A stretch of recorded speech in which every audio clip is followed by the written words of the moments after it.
വഖഫ് നിയമ ഭേദഗതിക്കെതിരെ Indian union മുസ്ലിം ലീഗും മറ്റ് ഇതര രാഷ്ട്രീയ പാർട്ടികളും വിവിധ മുസ്ലിം സമുദായ സംഘടനകളും സുപ്രീം കോടതിയെ സമീപിക്കുകയും സുപ്രീം കോടതിയിൽ വലിയ വാദപ്രതിവാദങ്ങൾ വാദകോലാഹലം നടക്കുകയും അതിൻ്റെയൊക്കെ തത്സമയ ദൃശ്യങ്ങൾ തത്സമയ വാർത്തകൾ നമ്മുടെ ടെലിവിഷൻ ചാനലുകാരും പിറ്റേ ദിവസം പത്രങ്ങളുമൊക്കെ പ്രസിദ്ധീകരിച്ച് നിർവൃതി കൊള്ളിച്ചു. ഇതാ വഖഫ് നിയമ ഭേദഗതി തകർന്ന് തരിപ്പണമായി.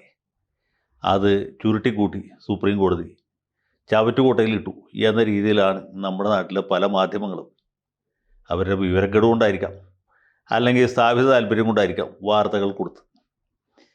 അപ്പോൾ ഇതിൽ ചില കാര്യങ്ങൾ വിശദീകരിക്കേണ്ടതുണ്ട് എന്ന് തോന്നിയത് കൊണ്ടാണ് ഞാൻ ഇവിടെ ഈ വീഡിയോ ചെയ്തത്.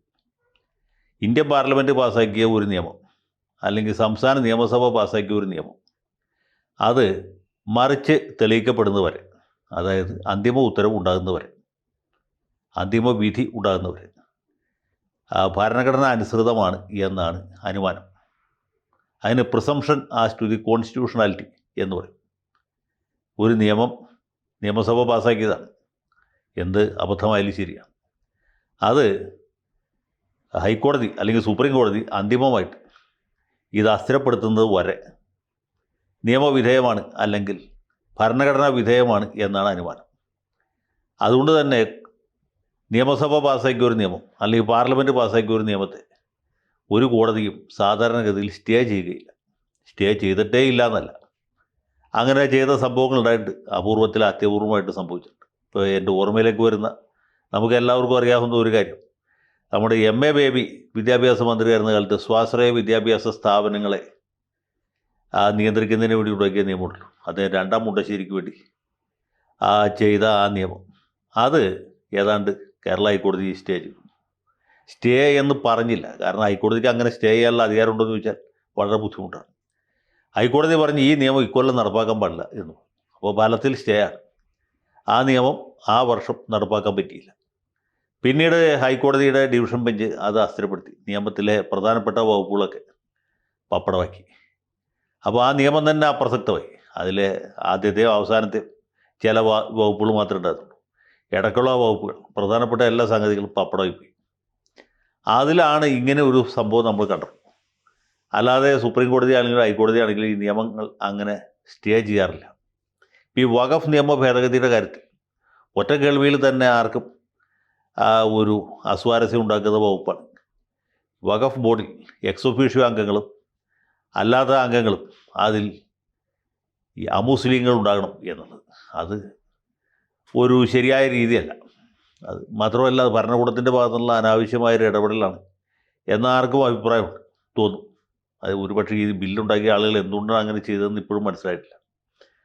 അതുപോലെ ഒരാൾ ഇസ്ലാം മതം സ്വീകരിച്ച 5 കൊല്ലത്തിന് ശേഷമേ വഖഫ് ചെയ്യാവൂ എന്ന വ്യവസ്ഥ, അതുമൊക്കെ എന്തുമാത്രം സാധുവാണെന്നുള്ള കാര്യത്തിൽ സംശയമുണ്ട്. അമുസ്ലിമായ ഒരാൾക്ക് വഖഫ് ചെയ്യാൻ പറ്റുമോ എന്നുള്ള ചോദ്യം ഇപ്പോഴും ഈ നിലവിലുണ്ടായിരുന്ന നിയമപ്രകാരം അത് പറ്റുമോ, ഭേദഗതി പ്രകാരം അത് പറ്റുകയില്ല. അപ്പം ഇങ്ങനെയൊക്കെയുള്ള ചില വ്യവസ്ഥകൾ ഒറ്റ കേൾവിയിൽ തന്നെ ഭരണഘടനാ വിരുദ്ധമാണ് എന്ന് നമുക്ക് തോന്നും. അപ്പോൾ ഇതൊക്കെ ഒഴിച്ചാൽ ബാക്കി മിക്കവാറും തന്നെ ഭരണഘടനാപരമാണ് എന്നാണ് എനിക്ക് തോന്നിയത്. എന്തുമായിട്ട് ഞാനല്ല തീരുമാനിക്കേണ്ടത്, സുപ്രീം കോടതിയാണ്. അപ്പോൾ സുപ്രീം കോടതിയിൽ ഇതേക്കുറിച്ചൊക്കെ വലിയ വാദപ്രതിവാദങ്ങൾ നടന്നു. ജഡ്ജിമാർ പല സംശയങ്ങളും ചോദിച്ചു. അപ്പോൾ ഈ ചോദിക്കുന്ന ഓരോ സംശയവും വഖഫ് ഭേദഗതിയുടെ പുറത്തുള്ള ആണിയാണ് എന്നാണ് നമ്മുടെ മാപ്രകൾ തെറ്റിദ്ധരിച്ചത്.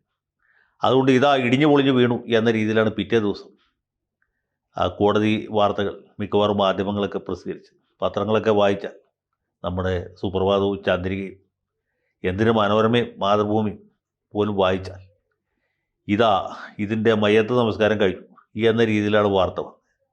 അതിൻ്റെ തൊട്ടടുത്ത ദിവസം വാദം പൂർത്തീകരിക്കുന്ന സമയത്ത് സർക്കാർ അഭിഭാഷകൻ 2 കാര്യങ്ങളിൽ വിട്ടുവീഴ്ചയ്ക്ക് തയ്യാറായി. ഒന്ന്, ഈ വഖഫ് ബോർഡിൽ പുതിയ അംഗങ്ങളെ ആരെങ്കിലും ഉൾപ്പെടുത്തും സർക്കാർ അത് ഇനിയൊരു ഉത്തരവുണ്ടാകുന്നവരെ അത് നടത്തുകയില്ല എന്നറിയിച്ചു. മുസ്ലിം അംഗങ്ങളും അമുസ്ലിം അംഗങ്ങളും രണ്ടു കൂട്ടരും വയ്ക്കില്ല. അപ്പോൾ പൂർണ്ണമായ ഒരു വിട്ടുവീഴ്ച അവിടെ ചെയ്തു.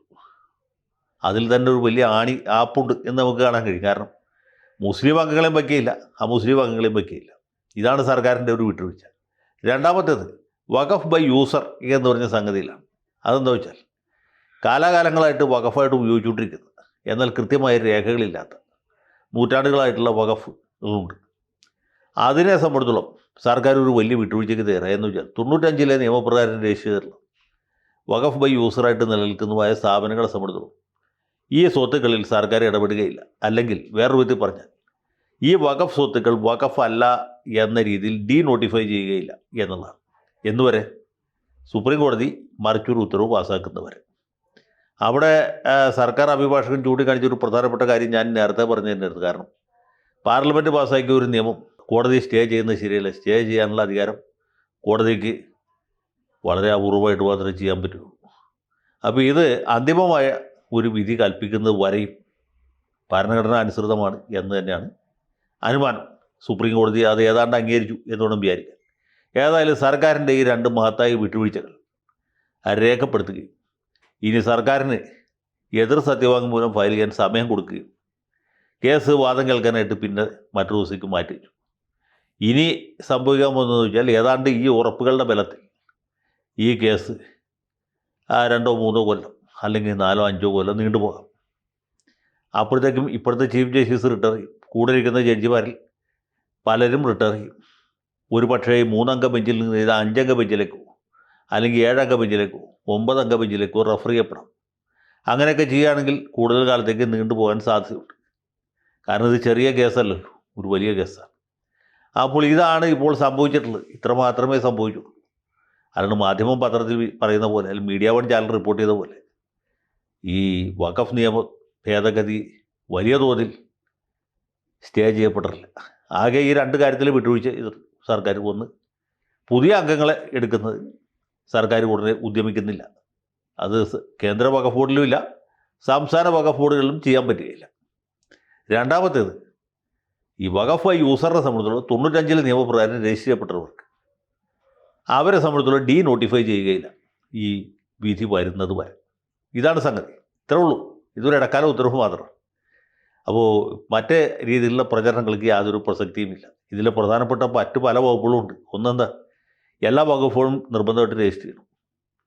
അത് വഖഫ് ബൈ യൂസറായിട്ട് ഉപയോഗിക്കുന്നതും ഇനി മേലിൽ രജിസ്റ്റർ ചെയ്തേ പറ്റൂ. ഒന്ന്. രണ്ടാമത്, സർക്കാർ ഭൂമിയുടെ മേൽ വഖഫിന് അവകാശവാദം ഉന്നയിക്കാൻ പറ്റുകയില്ല. 3, ഈ വഖഫ് ആണോ അല്ലയോ എന്ന് തീരുമാനിക്കാനുള്ള അവകാശം വഖഫ് ബോർഡിനാണ്. ഇപ്പോൾ നിങ്ങളുടെ വീടും പുരയിടും ടിപ്പു സുൽത്താൻ്റെ കാലത്ത് വഖഫ് ഏതാണെന്ന് പറഞ്ഞ് നാളെ ആരെങ്കിലും അവകാശവാദമായിട്ട് ഉന്നയിച്ചു വന്നാൽ വഖഫ് ബോർഡ് അങ്ങനെ ഒരു അവകാശവാദം ഏറ്റെടുത്താൽ മുനമ്പത്തൊക്കെ സംഭവിച്ച പോലെ അത് വഖഫ് അല്ല എന്ന് തെളിയിക്കേണ്ട ബാധ്യത നിങ്ങൾക്കാവുമായിരുന്നു. പുതിയ നിയമപ്രകാരം അത് പോയി. മാത്രമല്ല, വഖഫ് ബോർഡിനും വഖഫ് ട്രിബ്യൂണലിനും ഉണ്ടായിരുന്ന അധികാരത്തിന് വലിയ പരിമിതികൾ സൃഷ്ടിച്ചു. വഖഫ് ട്രിബ്യൂണലിൻ്റെ വിധി അന്തിമമാണ് എന്ന വ്യവസ്ഥ എടുത്തു കളഞ്ഞു. അതിൻ്റെ പുറത്ത് ഹൈക്കോടതിയിലേക്ക് അപ്പീൽ കൊടുക്കാം എന്ന വ്യവസ്ഥ കൊണ്ടുവന്നു. ഇതൊക്കെ ഇപ്പോഴും നിലനിൽക്കുകയാണ്. അപ്പോൾ ഈ വഖഫ് നിയമ ഭേദഗതിയുടെ സിംഹഭാഗവും ഗണ്യമായ ഭാഗവും ഇപ്പോഴും നിലനിൽക്കും. ഞാൻ ഈ നേരത്തെ പറഞ്ഞ 2 കാര്യത്തിൽ മാത്രമേ സർക്കാർ വിട്ടുവീഴ്ചയ്ക്ക് തയ്യാറാക്കും. അത് തന്നെയും അന്തിമമായിട്ട് വാദം കേട്ട് ചിലപ്പോൾ 4-5 കൊല്ലത്തിന് ശേഷം അല്ലെങ്കിൽ 6-7 കൊല്ലത്തിന് ശേഷം വിധി വരാനിരിക്കുന്നതേ ഉള്ളൂ. പലപ്പോഴും ഈ കോടതികൾ ഇങ്ങനെ പലവിധ ഉടായ്പകൾ കാണിക്കും. ഇത് കേൾക്കുന്നവർക്ക് കോടതി ലക്ഷ്യമായിട്ട് തോന്നും.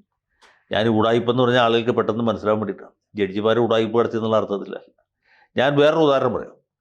നമ്മുടെ മണ്ഡൽ കമ്മീഷൻ റിപ്പോർട്ട് നടപ്പാക്കാൻ VP സിംഗ് തീരുമാനിച്ച സമയത്ത് ഇവിടെ ഭയങ്കര കലാപം പൊട്ടിപ്പുറപ്പെട്ടു. ഇവിടെയല്ല, വടക്കേ ഇന്ത്യ, പ്രത്യേകിച്ച് വിദ്യാർത്ഥികൾ ഈ സംവരണ നയത്തിനെതിരായിട്ട് വലിയ പ്രതിഷേധം ഉണ്ടാക്കി ദേഹത്ത് പെട്രോൾ ഒഴിച്ച് കത്തിക്കുന്ന പോലെയുള്ള കലാപരിപാടികൾ സംഘടിപ്പിച്ചു.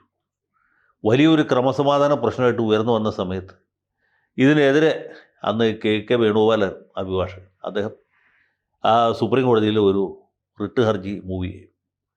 സുപ്രീം കോടതി ഈ റിപ്പോർട്ട് നടപ്പാക്കുന്നത് സ്റ്റേ ചെയ്യിച്ചു, പരിപൂർണമായിട്ട് സ്റ്റേ ചെയ്തു.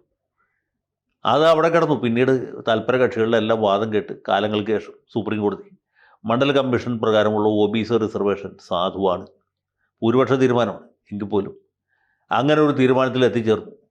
അപ്പോൾ എന്ത് സംഭവിച്ചു? സമരം ചെയ്ത വിദ്യാർത്ഥികൾ ഈ സ്റ്റേ കിട്ടിയപ്പോൾ സന്തോഷം സഹിക്കവയ്യാതെ സമരം നിർത്തി വീട്ടിൽ പോയി.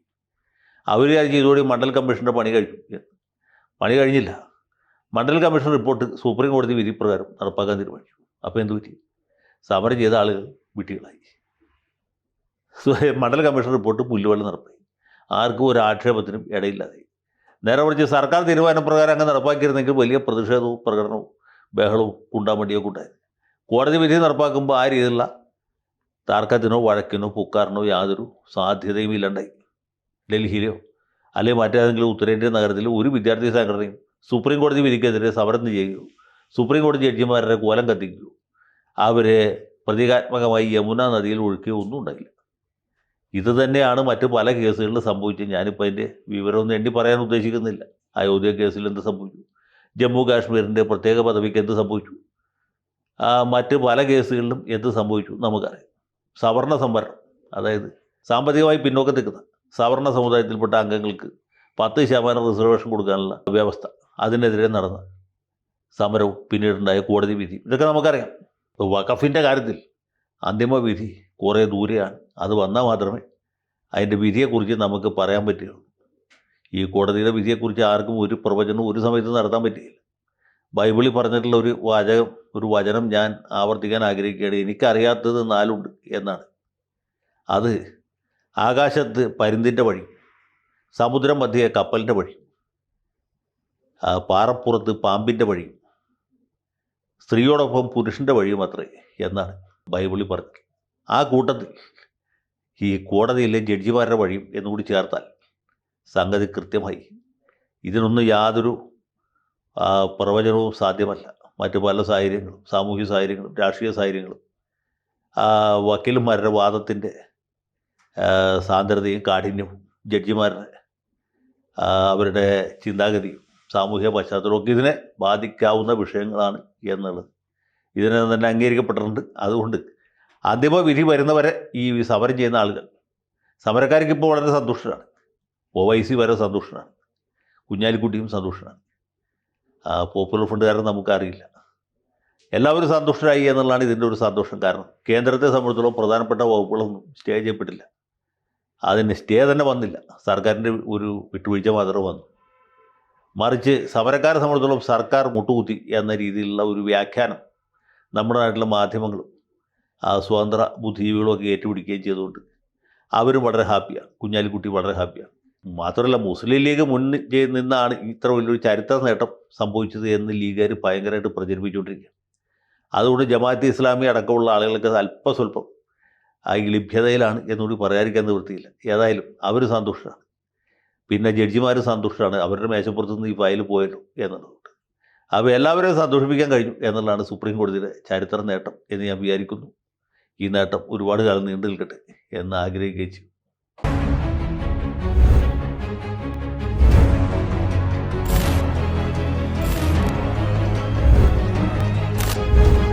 കൂടുതൽ വാർത്തകളും വിശേഷങ്ങളും നിങ്ങളിലേക്ക് എത്താൻ ABC മലയാളം സബ്സ്ക്രൈബ് ചെയ്യുക, ബെൽ ബട്ടണും അമർത്തുക.